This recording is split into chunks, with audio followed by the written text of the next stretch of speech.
사랑하는 성도 여러분, 우리가 믿고 의지하는 창조주 하나님은 선하신 분입니다. 믿으십니까? 네, 아멘. 그렇기에 그 선하신 하나님께서는 세상을 창조하실 때 만물이 온전한 기쁨과 평안을 누리도록 창조하셨습니다. 그러나 어리석은 인간의 반역으로 말미암아 행복했던 창조 세계가 붕괴된 것이지요. 만물에게 허락된 평안은 상실되었고 오히려 함께 고통당하게 되었습니다. 그래서 바울은 로마서 8장에서 이런 고백을 한 것입니다. 피조물이 다 이제까지 함께 탄식하며 함께 고통을 겪고 있는 것을 우리가 아느니라. 인간의 어리석음이 고통을 초래했습니다. 지금도 어리석은 인간의 죄악으로 인해 세상은 소란스럽습니다.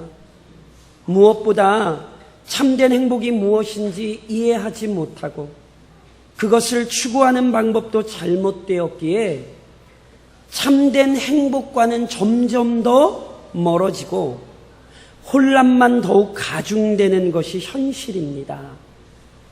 달리 표현하자면 인간이 행복 자체를 목적으로 삼고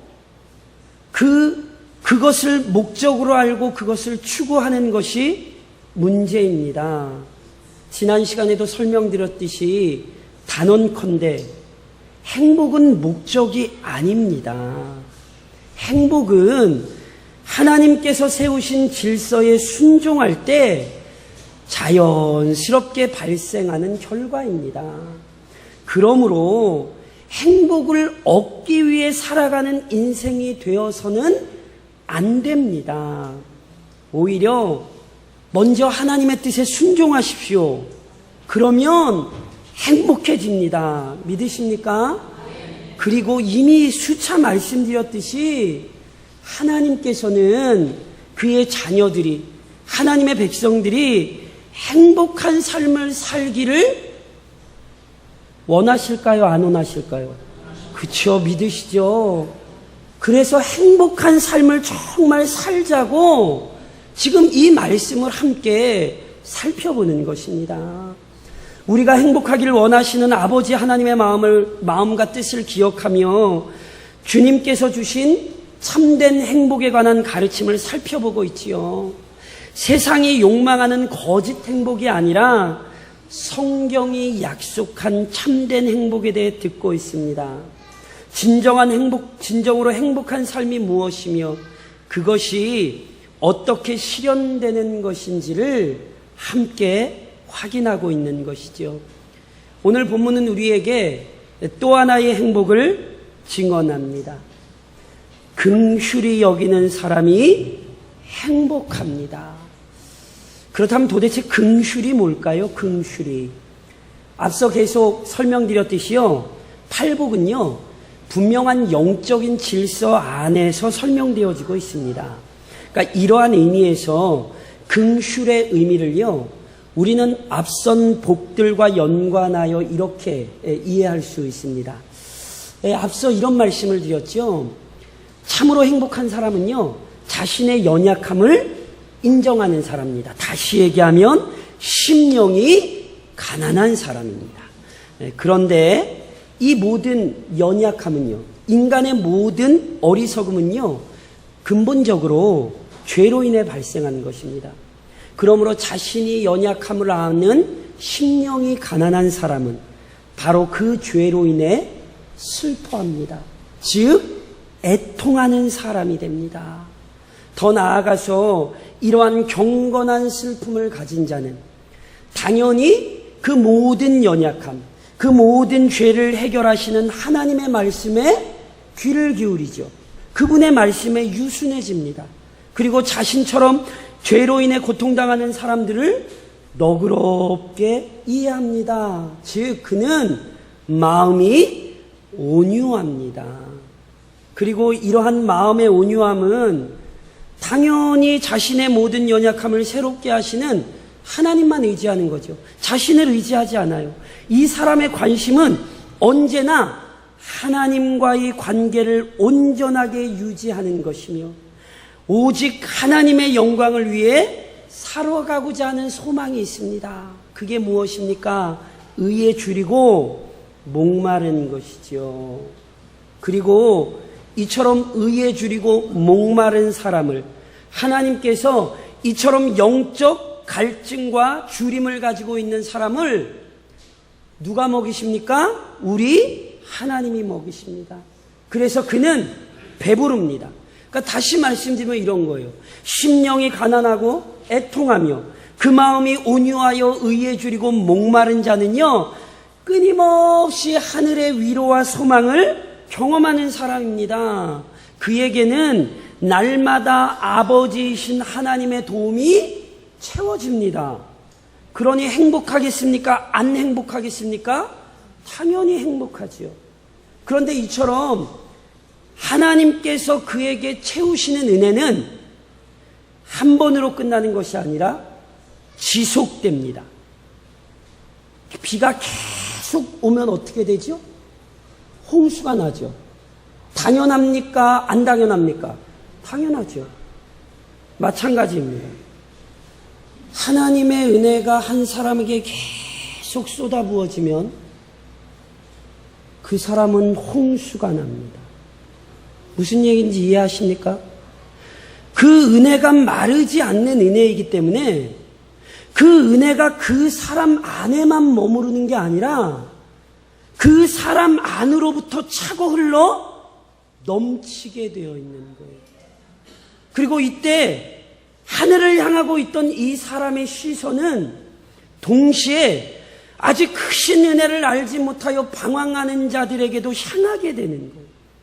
그리하여 죄의 결과로 인해 비참한 처지에 있는 사람들을 치근하게 여길 뿐 아니라 그 문제를 해결하기 위해 나섭니다.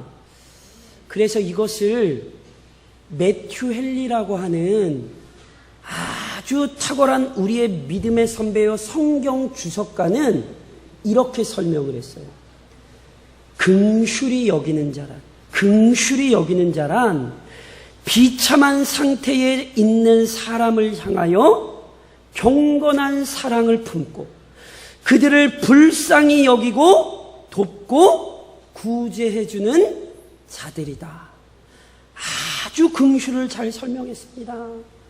그 안에 하나님의 은혜가 차고 넘쳐서 이 은혜가 밖으로 흘러 넘쳐 흐르는 거예요.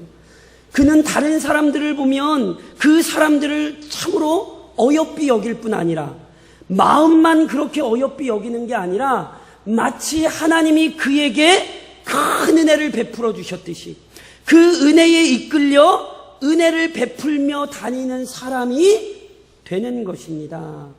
그래서 동일한 관점에서 핸드릭슨이라고 하는 탁월한 성경 주석가 역시 긍휼이란 친절한 마음과 친절한 행위를 다 포함한다고 얘기했어요. 아주 탁월한 설교가였던 마틴 로이드 존스 목사님도 긍휼이란 치근함과 행동이 합쳐진 것이라고 말했습니다. 이것을 그래서 성경에 잘 아시는 하나의 비유로 제가 설명을 드릴게요. 그 비유가 뭐냐면 바로 선한 사마리아인에 관한 우리 주님의 말씀이었습니다. 누가복음 10장에 보면 어떤 율법교사가 우리 주님 앞에 와서 자신을 좀 이렇게 잘난 척 하려고 자기가 율법대로 잘 살고 있다고 이렇게 잘난 척을 좀 하려고 우리 주님께 이런 질문을 해요. 예수님, 내 이웃이 누굽니까? 내 이웃이 도대체 누굽니까? 그때 우리 주님이 잘 아시는 이런 비유를 말씀하셨죠. 어떤 사람이 예루살렘에서 여리고로 내려가다가 강도를 만납니다. 강도를 만나서 돈을 빼앗깁니다. 그 정도로 끝나지 않아요. 아주 심히 폭행을 당하고 버려집니다. 누군가 속히 도와주지 않으면 그 사람 아마 죽었을 겁니다. 그런데 그 길로 제사장도 지나가고 레위인도 지나갔거든요. 근데 어찌된 영문인지는 모르겠어요. 우리가 그 사람들이 왜 그랬는지는 정확히 잘 모르겠어요. 근데 이 사람들은 돕지 않고 모두 피하여 지나갑니다. 그러나 동일한 광경을 목격했던 한 사마리아인은 이 점 사람들처럼 그냥 지나치지 않습니다. 그는 죽어가는 자를 치긴히 여기고 치근함만 가진 것이 아니라 행동합니다. 그래서 누가복음 10장에 보면 이렇게 기록됩니다. 가까이 가서 기름과 포도주를 그 상처에 붓고 싸매고 자기 짐승에 태워 주막으로 데리고 가서 돌보아 주니라. 그 이튿날 그가 주막 주인에게 데나리온 2를 내어주며 이르되 이 사람을 돌보아 주라. 비용이 더 들면 내가 돌아올 때에 갚으리라. 강도 만난 사람과 사마리아인은 친척 아니에요. 처음 얼굴 본 사람이에요. 그런데 사마리아인은 마음으로 강도 만난 자를 불쌍히 여겼죠. 불쌍히 여긴 것으로 끝난 게 아니에요. 자신의 불편은 감수하고 강도 만난 자를 위해 할 수 있는 모든 일을 행했습니다. 이게 긍휼입니다. 긍휼. 큰 어려움과 비참한 상황에 처해 있는 자를 이해하고 그에게 지금 당장 실제적으로 필요한 도움을 베푸는 거예요. 그래서 잠언 3장에 보면 긍휼에 대한 말씀이 이렇게 기록이 돼요. 내 손이 선을 베풀임이 있거든 마땅히 받을 자에게 베풀기를 아끼지 말며. 아유, 나중에 내가 조금만 더 상황 봐서. 아니에요. 긍휼을 받을 자가 있을 때 마땅히 베풀기를 아끼지 말아야 합니다. 이게 긍휼입니다. 물론 사마리아인의 비유보다 더 정확하게 긍휼에 대해서 실은 알고 계세요. 그게 뭔 줄 아십니까? 바로 하나님께서 자신의 아들 그리스도를 통하여 죄인들을 살리신 사건입니다. 창조주 하나님께서는 죄인들의 비참한 형편을 외면하지 않으셨습니다. 친히 영광스럽게 창조하신 인간의 영혼과 육신이 죄로 말미암아 큰 고초를 당하게 된 것을 그가 불쌍히 여기셨습니다. 무엇보다 이 문제를 인간 스스로 해결할 수 없음을 너무 잘 아셨죠. 그렇기에 창조주 하나님께서 그가 친히 죄인들을 위해 일하셨습니다. 그 사건을 요한일서는 우리에게 이렇게 가르치죠. 하나님의 사랑이 우리에게 이렇게 나타난 바 되었으니 하나님이 자기의 독생자를 세상에 보내심은 그로 말미암아 우리를 살리려 하심이라. 사랑은 여기 있으니 우리가 하나님을 사랑한 것이 아니요 하나님이 우리를 사랑하사 우리 죄를 속하기 위하여 화목제물로 그 아들을 보내셨음이라. 우리의 아버지 되신 하나님께서 자신의 아들을 내어주사 죄인들을 구원하셨습니다. 비참한 죄인들을 내버려 두지 않으시고 죄인들에게 무한한 자비를 베푸셨잖아요. 우리를 살리셨잖아요. 이게 긍휼이에요. 성부만이 아닙니다. 성자 그리스도 역시 죄인들을 큰 긍휼로 품어주셨죠. 그리스도는 죄인들을 살리기 위해 하늘의 그 영광과 보좌를 버리고 이 땅에 오셨습니다. 그분은요, 하나님이세요. 하나님. 이 비참한 인간과는 비교가 안 되는 분이세요. 그런데 그 하나님께서 참 인간으로 사시면서 인간의 연약함을 친히 체험하십니다. 그래서 우리 주님은 누구보다 연약한 우리 인생을 잘 아시죠. 왜냐하면 그는 실제로 인간이 되셨거든요. 그래서 히브리서 기자는 우리에게 명확히 이렇게 가르쳤어요. 우리에게 있는 대제사장은 우리의 연약함을 동정하지 못하실 리가 아니요 모든 일에 우리와 똑같이 시험을 받으신 이로되 죄는 없으시니라. 그는 죄가 없지만 우리처럼 인간이 되셨기에 인간의 고통을 잘 아십니다.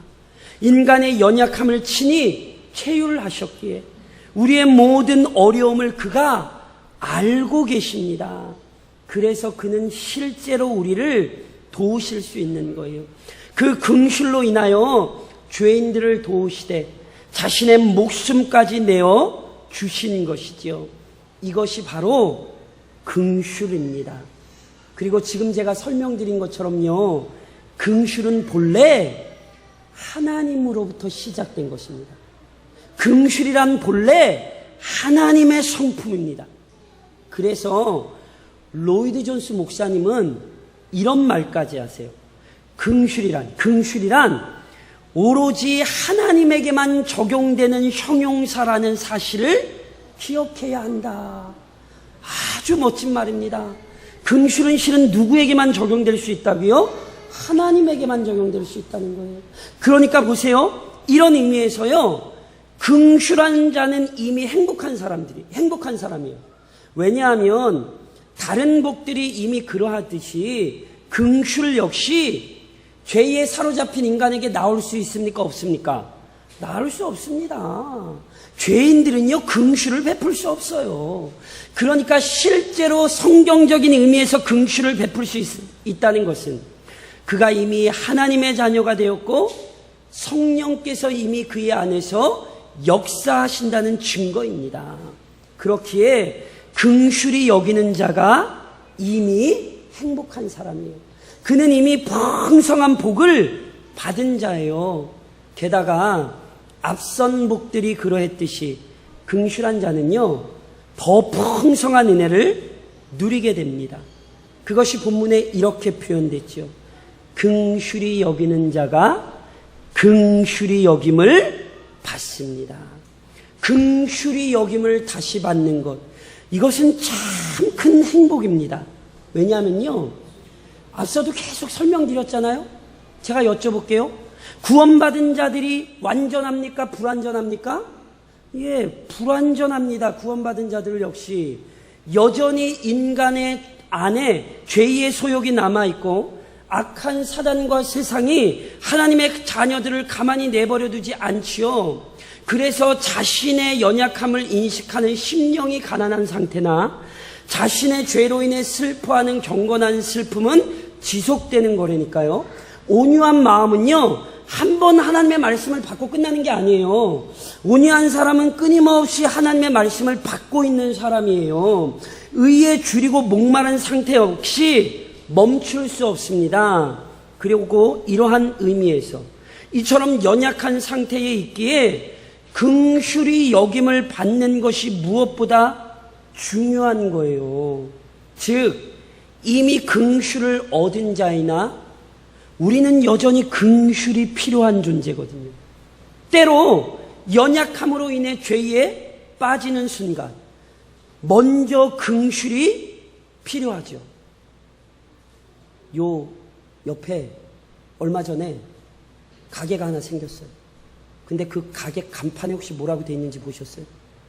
약은 약사에게, 진료는 의사에게, 땡땡은 땡땡에게. 참 잘 썼더라. 저희 교회도 여기 벽에다 하나 좀 써붙일까 봐요. 복음은 대광중앙교회에게 이렇게 아주 아이고 제가 이거 아주 머리를. 죄인에게 뭐가 필요해요? 긍휼이 필요해요. 그것은 하나님 외에는 우리에게 주실 수 없는 거예요. 하나님이 불쌍히 여겨 품어주시지 않으면 어느 누구도 거룩하신 하나님과 지속적으로 교제할 수 없습니다. 그러니까 긍휼히 여김을 받는 게 얼마나 큰 복이신지를 이해하셔야 돼요. 비록 부족함이 있지만 이미 성령께서 역사해서 하나님의 자녀들로 닮아가고 있는 자들에게 오히려 더 큰 지속적인 긍휼이 약속되는 거예요. 그래서 다윗은요, 시편 32편에서 실은 이런 고백을 했거든요. 허물의 사함을 받고 자신의 죄가 가려진 자가 복이 있도다. 우리 믿음의 선배들은 항상 이걸 알았어요. 허물을 내가 어떻게 해결을 못해요. 자신의 죄를 자기가 어떻게 해결하냔 말이에요. 오직 긍휼이 필요해요. 그러니 긍휼히 여김을 받는 게 얼마나 복되고 행복한 일입니까? 그리고 무엇보다 우리에게 긍휼이 절대적으로 필요한 순간이 있습니다. 그것은 바로 그리스도의 최후 심판대 앞에 설 때입니다. 사도 바울 선생님은 그때를 고린도후서 5장에서 이렇게 설명했습니다. 이는 우리가 다 반드시 그리스도의 심판대 앞에 나타나게 되어 각각 선악간에 그 몸으로 행한 것을 따라 받으려 함이라. 믿으십니까? 그럼 제가 여쭤볼게요. 도대체 누가 그 공의로우신 그리스도의 심판대 앞에 부끄러움 없이 설 수 있습니까? 우리 중에 어느 누가 각인의 행위대로 심판하실 그 그리스도 앞에 고개를 떳떳이 들고 그렇게 그 심판대 앞에 설 수 있는 자가 도대체 누구입니까? 긍휼이 없다면 우리는 우리 주님의 심판대 앞에 설 수 없어요. 그 공의로운 심판과 형벌을 피할 수 있는 자는 아무도 없어요. 그러므로 실은 오늘 본문은요, 그리스도인에게 최후에 허락되는 영광의 약속입니다. 나중에 우리 주님의 그 심판대 앞에 설 때에 놀랍게도 연약한 우리 인생에게 긍휼이 채워질 거예요. 우리 모두가 긍휼히 여김을 받게 될 것입니다. 물론 이러한 긍휼이 허락된 근거를 절대로 혼동하시면 안 돼요. 사도 요한 선생님께서 자신의 요한 1서라는 서신에서 이런 말씀을 하시죠. 나의 자녀들아, 내가 이것을 너희에게 쓰면 너희로 죄를 범하지 않게 하려 함이라. 만일 누가 죄를 범하여도 아버지 앞에서 우리에게 대언자가 있으니 곧 의로우신 예수 그리스도시라. 우리가 죄를 범해도, 우리가 연약하고 어리석어서 또 하나님 앞에 범죄해도 우리가 하나님 앞에 언제든지 나아가 긍휼을 얻을 수 있는 이유는 우리의 대언자 의로우신 예수 그리스도께서 계시기 때문입니다. 언제나 그리스도 안에 있는 자들은 긍휼하심을 얻습니다. 믿으시죠? 그런데 그럼에도 불구하고 오늘 본문 말씀은 교회 안에서 참으로 많이 오해되었던 말씀 중 하나입니다. 많은 사람들이 오늘 우리가 읽은 구절을요, 원인과 결과의 법칙으로 이해했어요. 그러니까 이런 거죠. 다른 사람을 긍휼히 여긴 사람만이 하나님의 긍휼히 여김을 받을 수 있다라고 생각을 했어요. 내가 긍휼히 여김을 받지 않으면 절대로 나도 긍휼히 여김을 받지 못할 것이다. 이렇게 생각했던 거죠. 이것은 틀린 것입니다. 이걸 율법주의라 그러는 거고요. 이걸 행위구원론이라 그러는 거예요. 인간의 선행을 은혜를 얻을 수 있는 자격과 조건으로 제시하는 것은 결코 성경의 가르침과 부합되지 않습니다. 그러니까 이 말씀의 원리도 잘 이해를 하셔야 돼요. 앞서도 계속 이런 말씀 드렸잖아요. 팔복의 내용들은요, 단순히 복을 얻기 위한 방법이 아니라니까요. 니네 심령이 가난해지면 내가 복 줄게. 니네 애통하면 내가 복 줄게. 이런 게 아니라고 계속 말씀드리죠. 팔복은요, 이미 행복한 사람의 증거라니까요. 성령이 역사하셨기에 심령이 가난한 거예요. 하나님이 그의 죄를 보게 하셨기에 애통할 수 있는 거죠. 온유하고 의에 줄이고 목마르고 오늘 이야기하는 긍휼히 여길 수 있다는 것 자체가 다 하나님께서 그에게 은혜를 베푸셨기 때문이에요. 그러니까 보세요. 긍휼히 여기는 자가 긍휼히 여김을 받는다는 말씀 역시 원인과 결과의 법칙을 우리에게 가르치는 게 아니라, 저를 좀 한번 따라 하시겠어요? 자녀됨의 표지, 자녀됨의 영광.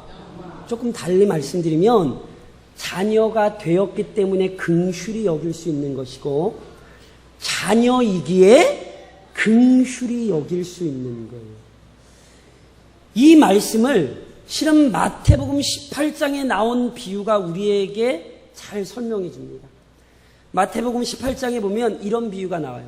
한 임금이 결산하기 위하여 만 달란트 빚진 종을 불러옵니다.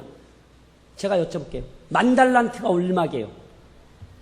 그 계산하다가 평생 사셔요. 만 달란트란 액수가 원래 측량할 수 없는 액수예요. 그런데 임금이 그 종을 불러서 너 만 달란트 갚어 그러는 거거든요. 당연히 이 종이 갚을 능력이 되겠습니까? 안 되겠습니까? 갚을 능력 안 됩니다. 그래서 임금은 이 가련하고 무능력한 종에게 자비를 베풉니다. 그의 모든 빚을 탕감해 줍니다. 그러니까 이 종은요, 주인에게 실로 갚을 수 없는 큰 긍휼을 얻은 거죠. 그런데 이 그 큰 긍휼을 입은 종이 돌아가다가 자신에게 100데나리온 빚진 동료를 만납니다. 100데나리온은 죄송한데 그냥 저희 편하게 얘기하면 애들 껌값입니다. 액수로 따지자면 만 달란트와 100데나리온은 비교가 되지 않습니다. 그럼에도 이 종은 자신이 받은 만 달란트 탕감의 은혜는 까맣게 있고 고작 100데나리온을 받아내려고 동료를 붙들고 못 살게 굽니다. 갚겠다고 애원을 하는 동료의 탄원은 묵살하고 옥에 가두어 버립니다. 고작 100데나리온 때문에. 결국 이 사실을 지켜본 다른 동료들이 임금에게 가서 이 악한 종의 모든 행실을 고하죠. 그러자 이 이야기를 들은 임금이 어떻게 하는 줄 아십니까? 마태복음 18장 32절에 이렇게 기록됩니다. 이에 주인이 그를 불러다가 말하되 악한 종아, 내가 빌기에 내가 내 빚 전부 탕감하여 주었거늘 내가 너를 불쌍히 여긴과 같이 너도 내 동료를 불쌍히 여김이 마땅하지 아니하냐 하고 주인이 노하여 그 빚을 다 갚도록 그를 옥졸들에게 넘기니라. 너희가 각각 마음으로부터 형제를 용서하지 아니하면 나의 하늘 아버지께서도 너희에게 이와 같이 하시리라. 예수님의 말씀을 잘 기억하셔야 돼요. 내가 너를 불쌍히 여김과 같이 너도 내 동료를 불쌍히 여김이 마땅하지 아니하냐. 이 말씀의 핵심이 뭔지 아세요? 하나님의 긍휼을 경험한 자는 긍휼을 베풀 수 있다는 거예요. 그리고 베푸는 게 합당해요. 왜냐하면 그가 받은 긍휼이 너무도 크기 때문이에요. 비가 그렇게 억수로 쏟아졌는데 홍수가 안 나는 게 이상한 것 아니겠습니까? 하나님의 긍휼이 차고 넘쳐 받은 사람으로부터 다른 사람에게 전달될 수밖에 없는 거예요. 그러니까 긍휼을 베푼다는 것은 내가 긍휼을 경험했다는 가장 정확한 증거입니다. 반면 긍휼을 베푸지 않는다는 것은 악한 종처럼 자신이 받은 긍휼을 멸시하거나 더 나아가 아예 긍휼을 받지 못했다는 증거일 수 있습니다. 지난주에 설교할 때 말씀드렸던 것처럼 감사는 하나님의 은혜를 경험하지 못했다는 굉장히 중요한 증거가 될 수 있다고. 긍휼 역시 마찬가지입니다. 우리 주님 명확히 말씀하셨어요. 너희가 각각 마음으로부터 형제를 용서하지 아니하면 나의 하늘 아버지께서도 너희에게 이와 같이 하시리라. 잘 들으셔야 돼요. 형제를 용서하지 않았기 때문에 하늘 아버지의 용서를 받지 못한다는 것이 아니라 자신이 하나님의 용서를 받아보지 못했기에, 자신이 그 큰 은혜를 경험해보지 못했기에 자신이 받은 용서를 또는 귀하게 여기지 않기에 그는 형제를 용서할 수 없는 거예요. 이 사람에겐 형제를 긍휼히 여기거나 용서할 수 있는 자체가 없는 거예요. 그러니까 긍휼히 여길 수 없는 것입니다. 그러므로 긍휼히 여기는 자가 긍휼히 여김을 받는다는 것은 선행으로 복을 받는다는 율법주의가 아니라 참으로 하나님의 긍휼을 경험한 자의 영광스러움을 우리에게 확인시켜 주는 거예요. 그 사람은 이미 하나님의 자녀가 된 거예요. 그러니까 그의 모습에서 하나님의 자녀됨의 증거를 속일 수 없는 거죠. 그에게 이미 언제나 하나님의 긍휼이 차고 넘치기 때문에 그의 안에 긍휼이 흘러 넘쳐서 그 긍휼이 나타날 수밖에 없는 거예요. 지금도 하나님이 그를 긍휼히 여기고 계시기 때문에 그는 그의 삶 속에서 끊임없이 긍휼을 베풀며 사는 거죠. 그리고 그는 이 땅을 그렇게 살다가 결국 최후의 심판대 앞에 섰을 때에 우리 주님께서 그를 부끄러워하지 않으시고 너는 내 자녀 맞다. 너는 착하고 충성된 종 맞다. 우리 주님이 여겨주실 거라고요. 그러니 보세요.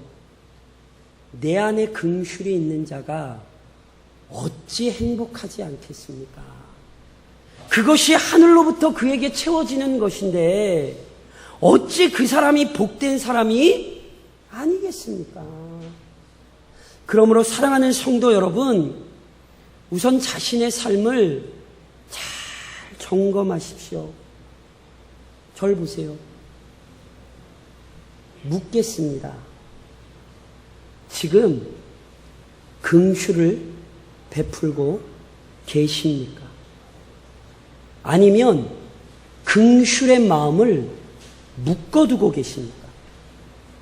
혹시 내 욕심과 내 생각에 이끌려 마땅히 긍휼이 필요한 자를 외면하고 있지는 않습니까?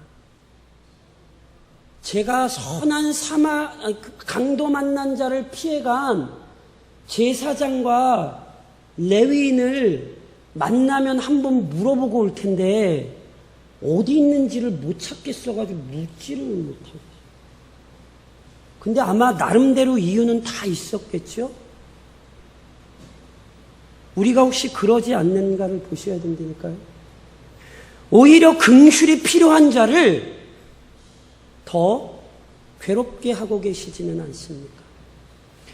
누가복음 6장에서 우리 주님이 이렇게 말씀하십니다. 너희 아버지의 자비로우심과 같이 너희도 자비로운 자가 되라. 비판하지 말라. 그리하면 너희가 비판을 받지 않을 것이요. 정죄하지 말라. 그리하면 너희가 정죄를 받지 않을 것이요. 용서하라. 그리하면 너희가 용서를 받을 것이요. 주라. 그리하면 너희에게 줄 것이니 곧 후히 되어 누르고 흔들어 넘치도록 하여 너희에게 안겨주리라. 너희가 헤아리는 그 헤아림으로 너희도 헤아림을 도로 받을 것이니라. 더 늦기 전에 정직하게 우리 자신을 돌아보셔야 합니다. 하나님은 절대로 못 속입니다. 하나님이 사무엘에게 뭐라고 말씀하셨습니까? 사람은 외모를 보지만 나 여호와는 중심 본다. 그렇게 말씀하셨어요. 사람을 속일 수 있을지는 모르지만 하나님을 속일 수는 없습니다. 그래서 잠언 16장이 우리에게 이렇게 가르치거든요. 사람의 행위가 자기 보기에는 모두 깨끗하여도 여호와는 심령을 감찰하시느니라. 거룩하고 두려우신 하나님 앞에서 우리의 마음의 상태를 정직하고도 철저히 확인하십시오. 물론 동시에 잊지 마셔야 할 것이 있습니다. 우리 모두는 연약합니다. 비록 하나님의 크신 은혜를 경험했지만 형제에게 긍휼을 베푸는 일, 미운 사람을 용서하는 일은요, 누구에게나 다 힘들어요. 그게 자동적으로 될 거라고 생각을 하시면 아주 크게 착각하시는 거예요. 말씀 한 번 들었다고 아멘. 그리고 그게 될 거라고 생각을 하시면 인간이 어떤 존재인지를 모르시는 거예요. 그러나 성경은 우리에게 약속한 바가 있거든요. 하나님의 긍휼하심이 먼저 우리에게 풍요롭게 넘치기에 우리가 할 수 있다는 거예요. 특별히 시편 기자는 이렇게 노래합니다. 나는 사랑하나 그들은 도리어 나를 대적하니 나는 기도할 뿐이라. 나는 자꾸 긍휼을 베풀려고 하는데 상대방이 안 알아줘서 속상하신가요? 조금 더 기도하셔야 됩니다. 그게 신앙입니다. 사랑을 베푸는 자가 진짜 하나님의 자녀예요. 긍휼을 베풀 수 있다는 사실로 감사하시라니까요. 저는 로이드 존스 목사님의 표현이 너무 좋아요. 긍휼은 하나님께만 적용될 수 있는 거라고. 그런데 하나님께만 적용될 수 있는 걸 오늘 내가 행하니 얼마나 복된 것입니까? 그러니 끊임없이 기도하며 긍휼의 마음을 묶어두지 마십시오. 실제로 긍휼을 통해 하나님의 영광을 드러내십시오. 그럴 수 있는 게 그리스도인의 특권이자 의무임을 잊지 마십시오. 더 나아가 긍휼이 필요한 자가 없는지 주변을 잘 살피십시오. 그리고 찾아가서 긍휼을 베푸십시오. 선한 사마리아인의 비유는요, 우리에게 긍휼의 원리를 굉장히 잘 보여줍니다. 아까 제가 이런 말씀 드렸잖아요. 율법 교사가요, 좀 잘난 척을 하고 싶었어요. 자기 율법 잘 지킨다고. 그래서 그가 예수님께 묻거든요. 내 이웃이 누구입니까? 근데 이 질문 자체에 당시 유대인들의 생각이 그대로 드러나는 거예요. 뭐라고 물었다고요? 내 이웃이 누구입니까? 유대인의 이웃과는 내가 중심에 있어요. 그래서 쉽게 설명드리면 나에게 좋으면 이웃, 나에게 안 좋으면 그게 무슨 이웃이에요. 그러니까 자기에게 이득이 되는 사람으로부터 가까운 이웃인 거예요. 그런데 이 비유 마지막에 우리 주님이 놀랍게 이 율법교사의 관점을 완전히 뒤집어 버리세요. 우리 주님이 율법교사에게 되물으시거든요. 누가복음 10장 36절로 37절에 이렇게 기록해요.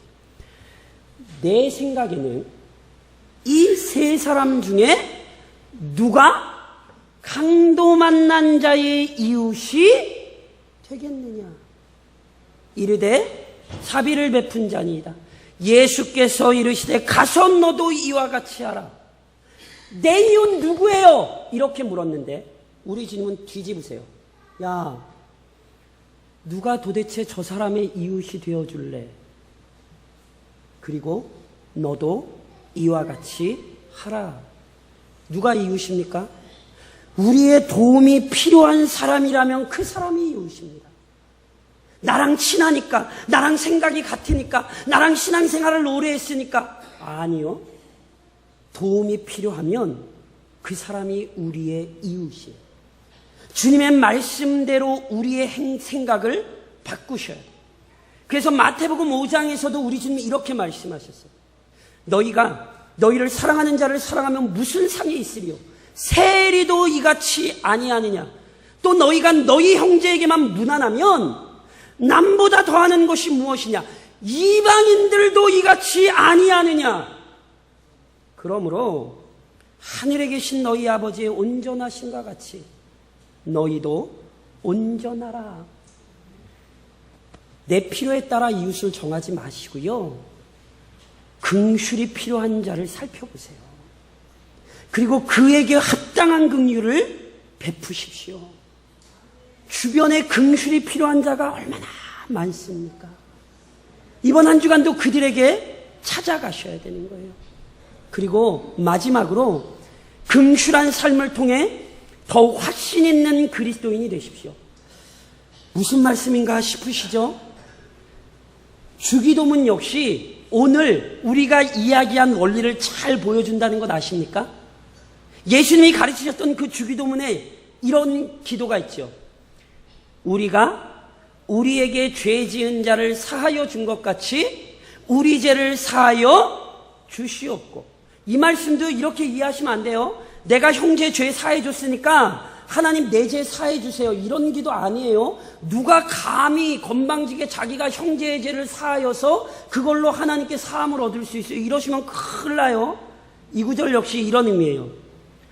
자신이 죄 사함을 받은 자에게 자신이 하나님의 용서를 받아봤거든요. 그러니까 그 사람은 형제의 죄를 용서할 수 있어요. 그런데 이게 뭐와 밀접하게 연관돼요? 기도와 밀접하게 연관되어 있다는 거예요. 긍휼과 우리의 기도 생활은 떨어지지 않습니다. 무슨 말씀인지 아십니까? 형제를 용서하진 않았어요. 그 사람 하나님께 기도할 수 있습니까? 없습니까? 형제 용서 안 했어요. 그 사람 기도할 수 있어요? 없어요? 기도할 수 있죠. 비록 긍휼을 베풀지 못했어도 그 사람 기도할 수 있어요. 그런데 잘 들으세요. 계속하여 긍휼하지 못한 상태, 계속하여 용서하지 못하는 마음으로 기도하는 사람은 그 기도 속에 하나님의 은혜에 대한 확신을 얻을 수 없어요. 더 나아가서 그의 기도는 응답되지 않아요. 예를 들어드려요. 시편 66편 18절이 이렇게 기록해요. 내가 나의 마음의 죄악을 품었더라면 주께서 듣지 아니하시리라. 혹시 자신의 기도 생활이 이렇게 답답하다고 느껴지시는 분 계세요? 하나님께서 자신의 기도에 응답하지 않으신다라는 생각을 자꾸 성령께서 주시는 분 계십니까? 마태복음 5장 23절로 24절 이렇게 기록합니다. 그러므로 예물을 제단에 드리려다가 거기서 내 형제에게 원망 들을 만한 일이 있는 것이 생각나거든 예물을 제단 앞에 두고 먼저 가서 형제와 화목하고 그 후에 와서 예물을 드리라. 긍휼 없는 기도는 응답되지 않습니다. 용서하지 못한 신앙생활 하나님이 안 받으십니다. 인간의 여러 감정으로 얽매여 있는 사람, 하나님의 온전한 사람으로 성장할 수 없습니다. 긍휼을 베풀지 못하는 것은 우리의 신앙을 병들게 합니다. 제가 오전에도 새벽에 이런 말씀드려서 시편 142편에 보니까 다윗이요, 하나님 내 영혼을 옥에서 이끌어내시고, 다윗이요 두려움, 억울함, 슬픔, 상처로 인해 그의 영혼이 막 짓눌렸어요. 몸은 자유로워 보이나 여전히 영혼이 억압된 그리스도인들이 많이 있습니다. 풀어내셔야 합니다. 오늘 팔복은 우리에게 그 원리를 보여주는 거예요. 너희가 긍휼을 받았는가?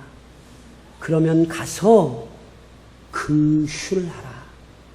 그것이 없이 행복할 수 없습니다.